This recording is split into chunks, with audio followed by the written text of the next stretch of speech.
Bienvenidos a mi canal, somos Santiago de León Audio, un grupo de artesanos dedicados al sonido de alta fidelidad y este es un video respuesta a un video respuesta grabado por el señor Fernando Mesa del canal de YouTube de la Asociación de Audiófilos Mexicanos. Mencionaste, estimado amigo, pero el cassette no es alta fidelidad. Muchos amamos el cassette, muchos tenemos una buena cantidad de cassette porque el cassette se consolidó como el formato de cinta más comercial de la historia. Sin embargo, es, sin lugar a dudas, el formato con menor calidad que ha existido posiblemente. De todos formatos, hasta del MP3 incluso creo. El cassette fue muy popular, fue muy común, fue el formato por excelencia para las ventas, para la reproducción, fue cuando se comenzó a duplicar, a piratear la música. Pero tú te diste cuenta que únicamente que sacabas una copia de un cassette comenzaba el hiss, porque el cassette reproduce a 1.8 pulgadas por segundo, lo cual es lo más bajo que puede existir. No, amigo, el cassette no es alta fidelidad, aunque nos divierta mucho. Tengo como 6 o 7 videos dedicados al formato Compact Cassette en la lista de reproducción Cómo configurar su sistema de sonido de alta fidelidad para que suene de la mejor manera posible, en la que toco todos los formatos. Y en esa serie de videos yo comenté que cuando el formato Compact Cassette fue desarrollado originalmente por la gente de Philips, ellos tenían por propósito que se comercializaran máquinas muy parecidas a este equipo que tengo acá, que es una grabadora de periodista, o un dictáfono o una contestadora telefónica, una máquina de ese estilo donde la calidad de sonido no fuese lo más importante, pero sí grabar correctamente el mensaje. Este tipo de máquinas, a pesar de que no tienen una alta calidad de sonido, no son máquinas de alta fidelidad y tampoco son máquinas de alta calidad. Esta en particular y el Pressman TCM100 son equipos de propósito profesional. Es decir, en esta cosa el periodista iba a transportar la declaración de un deportista o de un político para después ser transmitida desde un estudio profesional en broadcasting. Para final de los años 60, varias empresas europeas habían comercializado máquinas de cassette portátiles, pero no estaba disponible la música popular que la gente quería en todos los países. Por lo tanto, los japoneses, y entre ellos Pioneer, presentaron, por ejemplo, en su catálogo de 1970, grabadoras de cinta magnética en formato cassette y también en OpenRel, que permitían grabar música de forma estereofónica, aunque no eran equipos de alta fidelidad. El ejemplo concreto lo tomo de este catálogo de 1971 con la máquina T3300 de Pioneer. Es una grabadora estereofónica con una respuesta en frecuencia muy limitada, de 80 Hz a 8 kHz para cinta normal, con apenas 45 decibeles de relación señal-ruido sin posibilidades de reducción de ruido gracias a algún sistema de reducción de ruido como el Dolby B, sino que daba su sonido crudo como estaba. Pero aún así, al ser una máquina estereofónica, permitía grabar música en ella. No ofrecía ni siquiera sonido de alta calidad, aunque sonaba más que razonablemente bien. La estoy mencionando porque yo tuve esta máquina y la vendí. Y permitía justamente grabar música en casa desde un disco long play, por ejemplo desde un PL12, y pasarla al reproductor de cassettes del automóvil o el reproductor de cassettes portátil. A diferencia de lo que mucha gente piensa, todos los equipos de una instalación de alta fidelidad no son equipos de alta fidelidad. Por ejemplo, la radio AM. Este es un receptor estereofónico de alta fidelidad, pero tiene una sección de sintonía para la onda media, para la AM. La AM tiene una respuesta en frecuencia de 60 Hz a no más de 7 kHz con una relación al ruido que no pasa los 40 decibeles. No alcanza ni la norma de sonido de alta calidad ni mucho menos la norma DIN 45500 que estaba vigente en el momento de la fabricación de este equipo. Y a pesar de ello, este componente con radio AM forma parte de una instalación de alta fidelidad. Otro componente que no cumplió con ninguna norma fueron los decks de cassette más sencillos. No tengo uno de esos, pero puedo mostrarles esta máquina portátil. Así tengo una Akai. Esta bonita máquina Akai GXC39D o el deck Sony TC114, 116 y 118 SD de 1972, 1974 eran máquinas que tenían una respuesta en frecuencia muy limitada. Para una cinta normal no pasaban de 11 kHz, así que ofrecían sonido de alta calidad porque era nítido, pero no ofrecían sonido de alta fidelidad. Muchos entusiastas del sonido de alta fidelidad doméstico recordarán haber tenido algún tipo de grabador.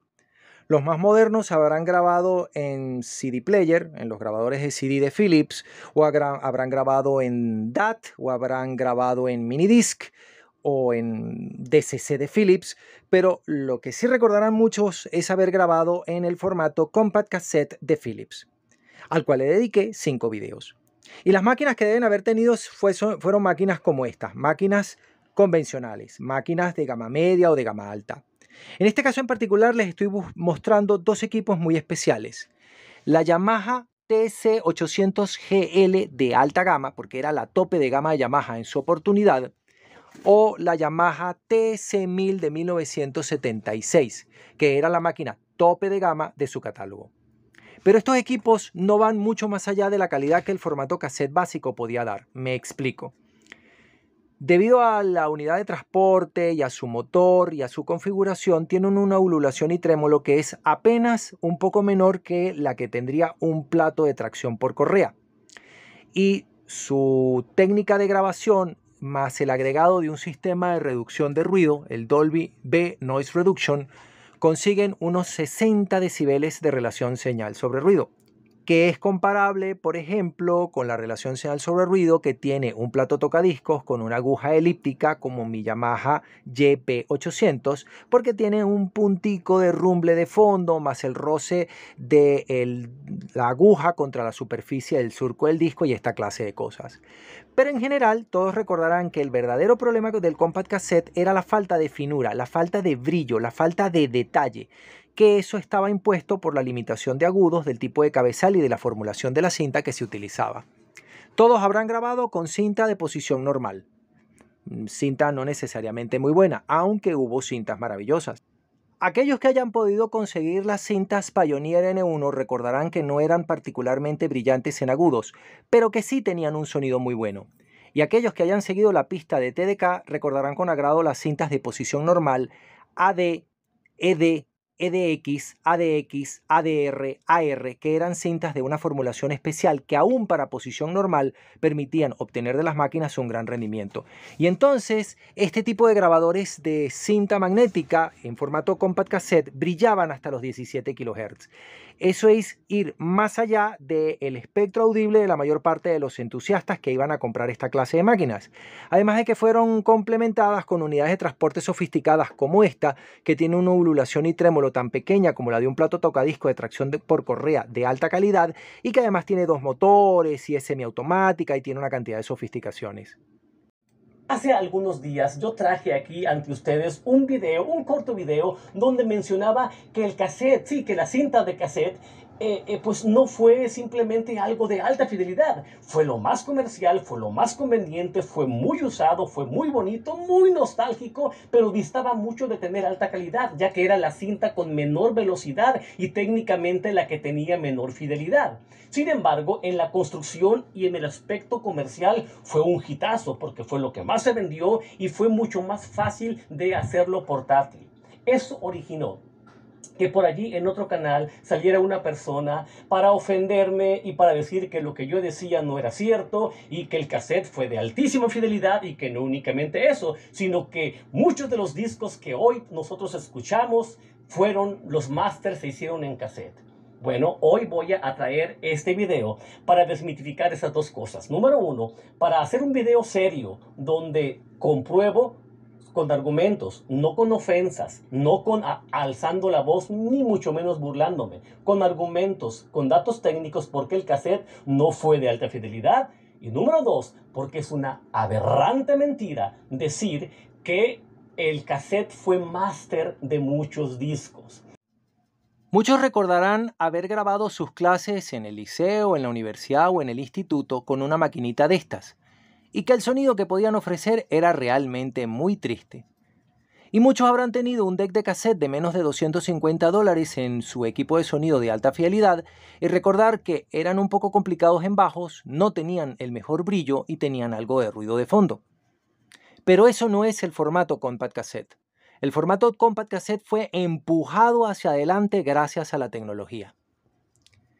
Primero llegó la gente de TDK, que al darse cuenta de que su cinta KR era una mierda, desarrollaron la cinta Super Abilene, que la conocimos hasta 1998 como el exponente de lo mejor de la técnica japonesa. Pero también Hitachi, a través de su marca Maxell, llegó a desarrollar el proceso epitaxial para vaciar las capas de los distintos granos de cinta para facilitar la grabación de los bajos, los medios y los agudos. E Hitachi, como Maxell, fue el fabricante de las cintas de OpenRel de carrete grande en las que se grabó la música, porque ese sí es, por derecho propio, no solo un formato de alta fidelidad, sino el mejor formato profesional que tenemos para grabar música. En 1968, poco después de la invención del formato compact cassette, los laboratorios Dolby crearon la técnica de reducción de ruido a través de un filtro pasa alto o pasa bajo, dependiente variable y dependiente del voltaje. Ese sistema, la reducción de ruido tipo Dolby B, fue incluido por muchos equipos y este que les estoy mostrando también lo tiene. Pero adicionalmente, Philips contribuyó con la creación de un sistema que hoy es obsoleto, que se llama Dynamic Noise Limiter, que esta máquina también trae. El gobierno japonés encargó a una empresa de investigación técnica que fabricaba o asistía a la fabricación de OpenRels, la gente de Nakamichi Research, desarrollar una máquina en formato compact cassette que sustituyera al OpenRel en la mayor parte de las funciones del registro de las declaraciones de sus funcionarios públicos. Y es así como en 1973 finaliza el desarrollo de la Nakamichi 1000. Y se llama Nakamichi 1000 porque costaban $1000, básicamente la mitad de lo que costaba un Maverick, así que era un equipo costoso. Es una máquina de cassette de propósito profesional cuyo diseño se asemeja mucho a la Sony TC177SD, porque tiene muchos detalles interesantes. Estas máquinas heredarían lo más sofisticado de la técnica del diseño y la construcción de los OpenRel de propósito profesional. 2 motores separados, uno gobernado por alta frecuencia para que la precisión en la velocidad fuera perfecto. Enormes volantes inerciales que garantizaban un momento de inercia importante que hiciera que la ululación y trémolo instantánea fuesen tan pequeñas como las de un plato tocadiscos de tracción por correa de alta gama como un Dual o un Torrens. Adicionalmente tenía 3 cabezales de ferrita sólida especial que permitían grabar con la mayor intensidad posible y reproducir con la mayor intensidad posible la señal para reducir tanto como fuese posible el ruido de fondo de la cinta, además de que las cintas nuevas tenían una formulación más silenciosa. Esta máquina no solamente cumple con las normas DIN 45500 que estaban vigentes en ese momento, sino que es aún al día de hoy competitiva. Vamos a hablar de las normas DIN y de lo que la alta fidelidad es o puede ser. Siendo subjetivo, podríamos comprender que el sonido de alta fidelidad corresponde con que suene bien, pero sonar bien es sonido de alta calidad. Sonido de alta fidelidad es algo un poquito más difícil de explicar. Pero hay un documento que fue redactado en 1966 que era compendio de lo que el sonido de alta fidelidad debía ofrecerle al público, porque habían muchos equipos que se estaban vendiendo con la etiqueta alta fidelidad y que no tenían ese sonido y eran una estafa para los consumidores. Así, por ejemplo, al ponerse de acuerdo para redactar las normas DIN 45500 de alta fidelidad, se especificó cuál tenía que ser el rendimiento de un receptor de radio FM, de un plato tocadiscos, de un grabador de cinta magnética, de un micrófono, de un amplificador, de un altavoz y de la combinación de todos los elementos anteriores. Aquí tengo el documento que explica en números, no de forma subjetiva ni de ninguna otra manera, ¿qué debe hacer un equipo? Tolerancias, desviación, atenuación, ruido de fondo, distorsión, potencia, las características de los conectores. Estaba especificada todas y cada una de las cosas que se consideraban importantes para ofrecerle a la gente un sonido realmente de alta fidelidad. Hoy hemos superado las limitaciones técnicas que están vigentes en 1966 cuando se redactó este documento. Les voy a mostrar un resumen porque este documento habla de gráficas y habla de tolerancias y habla de un montón de cosas que probablemente estén fuera de la capacidad de comprensión de una cantidad de mis suscriptores, así que he hecho una tabla para que la vean. La norma alemana DIN 45500 de 1966 venía a decir más o menos esto: que el alcance dinámico que tenía que tener la música desde que había sido grabada hasta el momento que la fuésemos a oír en nuestra sala de escucha debía ser de 35 Hz a 15 kHz más o menos 3 decibeles, aunque especifican una banda más plana en el centro de 100 Hz a 8 kHz, pero no nos vamos a meter por ahí. En FM, debido a unas limitaciones técnicas, en particular por la forma de descodificar el FM estereofónico por los receptores valvulares de su tiempo, se permitía una respuesta en frecuencia algo más limitada. La distorsión no debía ser mayor al 0.1% de 1 kHz, la separación entre canales de cintas, de discos y de la radio FM debía ser mayor a 30 decibeles a 1 kHz. Un amplificador, resumiéndolo mucho, debía tener una potencia de más de 6 vatios sobre 8 ohmios y el ruido de fondo debía ser menor a 60 decibeles. Todos los decks de cassette habidos y por haber, salvo los primeros y los más básicos, pero sí los que les voy a mostrar, cumplen con la norma DIN 45500, así que por derecho propio son equipamiento de alta fidelidad. Pero la máquina Nakamichi 1000 en su versión profesional y la máquina Sony TC177SD en su versión doméstica de lujo, con la misma tecnología, representaban algo más que la entrada del cassette por la puerta grande. No solo habían mejorado enormemente la técnica de la grabación magnética, es cierto que la cinta se sigue moviendo a 1,7 de pulgada por segundo, que es la mitad de la velocidad de la velocidad más baja a la que corre la cinta en un open rel, que es 3/4 de pulgada, cuando la recomendada es de 7,5 pulgadas por segundo. Pero eso se compensó con técnica. Primero con cabezales de entrehierro fino, y estas fueron las primeras máquinas con un cabezal de entrehierro fino. Segundo, con una técnica de reducción de ruido que agregaba entre las dos unos 13 o 14 decibeles más de relación señal sobre ruido, que le permitían a este equipo alcanzar los 65 decibeles, que es una relación señal sobre ruido comparable a la de un plato tocadiscos.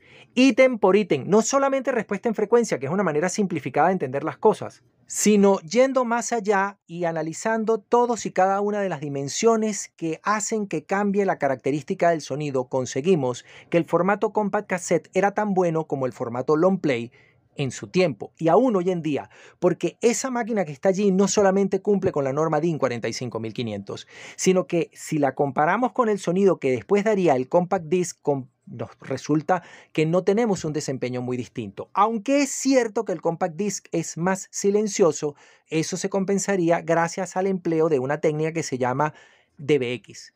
La compresión al momento de grabar y la expansión al momento de reproducir agrega 30 decibeles de relación señal sobre ruido. Y lo bueno de la técnica de DBX, a diferencia del Dolby C o del Dolby S, es que son independientes de los niveles de calibración y de entrada y de salida de la máquina, por lo cual es una técnica más robusta.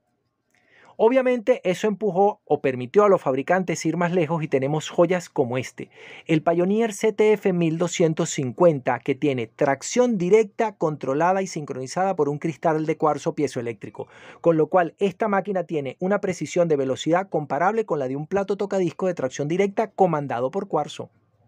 Hoy voy a hablarles un poco el hecho de por qué tengo los argumentos para decir las dos anteriores verdades. Que el cassette no fue de alta fidelidad y número dos, que el cassette nunca fue un formato de estudio profesional. Y eso te lo digo porque antes de que tú me conocieras aquí en el ámbito de la audiofilia y de la alta fidelidad y que saliera aquí en los medios de las redes sociales, antes de eso, trabajé más de 25 años como ingeniero profesional de grabación, ¿sí? De mezcla y de mastering. Sí, quizá eso tú no lo conoces, pero te voy a mostrar varias de las grabaciones que yo he hecho y te voy a mostrar que he estado en los mejores estudios de grabación, tanto. Todas las máquinas de cassette, desde las más básicas como esta, tienen una entrada de micrófono que nos permite grabar directamente el sonido ambiente para tomar una entrevista. Pero los equipos la siguieron incluyendo porque un propósito de algunos entusiastas era construir con este grabador un pequeño estudio de grabación doméstico a nivel amateur, ni siquiera semiprofesional, aunque la máquina fuera muy buena. La casa Nakamichi incluyó en su DEC ZF-1000 originalmente no solamente la oportunidad de grabar desde un nivel de línea para, por ejemplo, sacar copia de un disco long play o de una cinta en open rel carrete abierto, sino adicionalmente una pequeña consola, en este caso de 5 canales para conectar 3 micrófonos, para que pudiéramos improvisar un pequeño estudio doméstico de ciertas prestaciones que nos ofreciera un buen sonido.